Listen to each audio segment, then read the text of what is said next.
everything happens in God's time, not your time.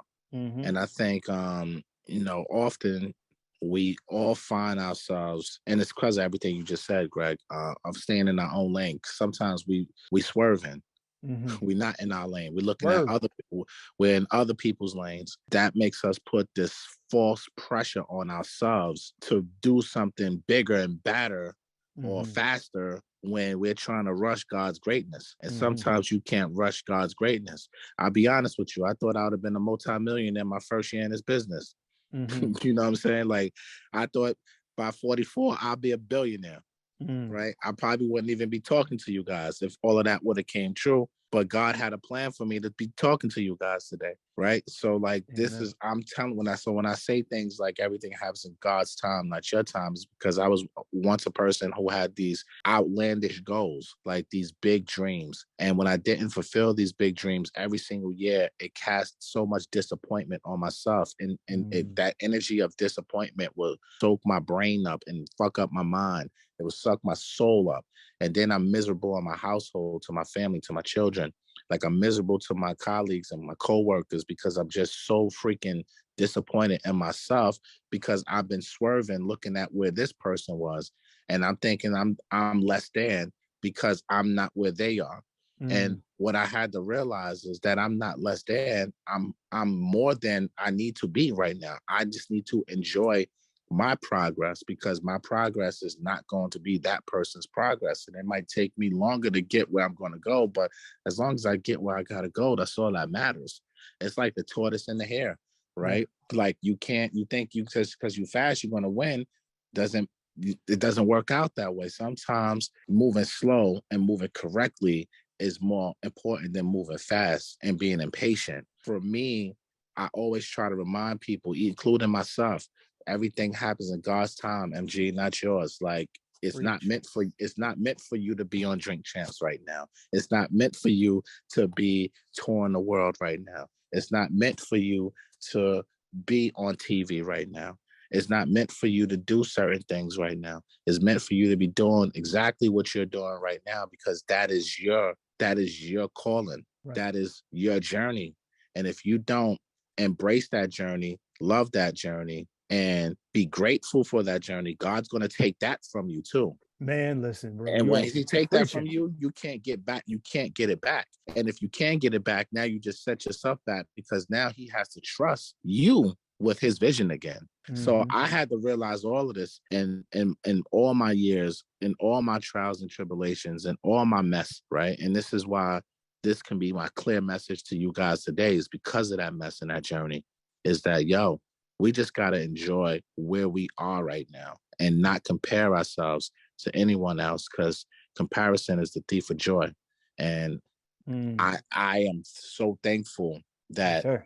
100, how many people in here right now? 103 people 103. Yep. came out here on a Sunday from East Coast to West Coast to hear me rant and ramble, talk about my Nah, you book, ain't rambling. right? You dropping Right. it. You dropping But some wisdom.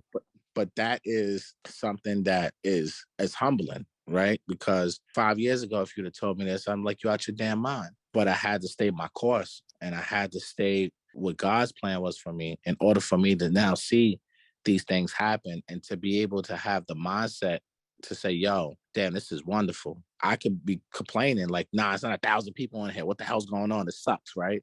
But no, it's 100 people. I'm hyped, Yes, right? sir. Like, so you can't really look at the size of the room. It's just that there's people in the room. So be happy. Be Bro, happy that you even got two people to even bro. pay you attention and even want to listen to what you have to say. So these are all the things that I myself go through. We're human Mm-hmm. and we have to look at like, damn, let me stay in my lane. Because that's the hardest, the easiest thing to do is to go into somebody else's lane.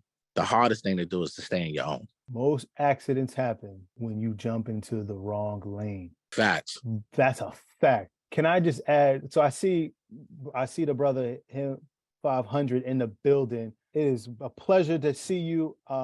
I'm Greg. We haven't formally met, but I feel like I know you forever. So shout out What's to you. going on, boss?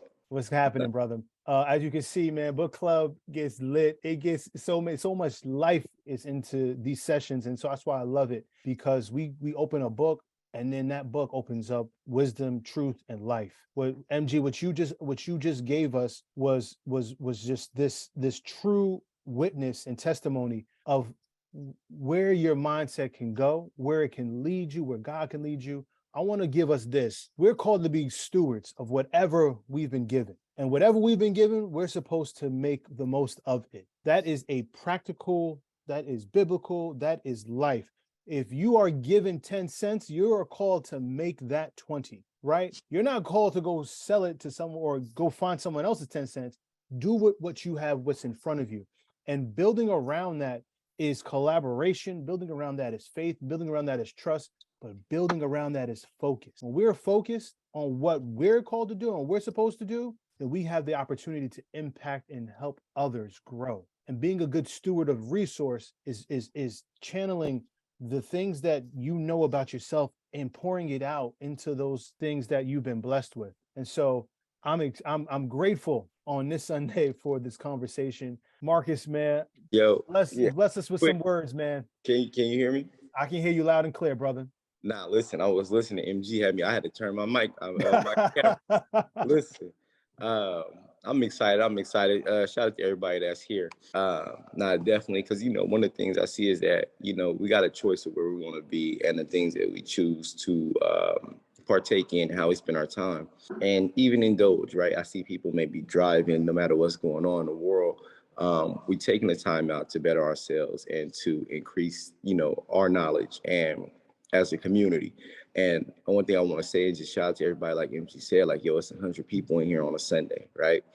We're making it. This is the face, and it's the new cool is to be educated and to be, smart and to be financially set and be financially on a path of financial liberty as we come and as we grow. And that's one of the things, like, I don't know if you guys got to see it last night, but I checked out I'm watching EYL. I'm like an hour and a half with Troy, MG, Troy and Keys and Rashad on Drink Champs. Mm-hmm. And I'm seeing the fact that, listen, the world is taking note that the educated Blacks are uniting. They're making it cool to be smart, and it's okay, and it's starting to become well accepted. It has been well accepted for us to be educated. It has been well accepted for us to sit there and we get on a call on a Sunday like football is going on right now, and y'all on a call for a book club.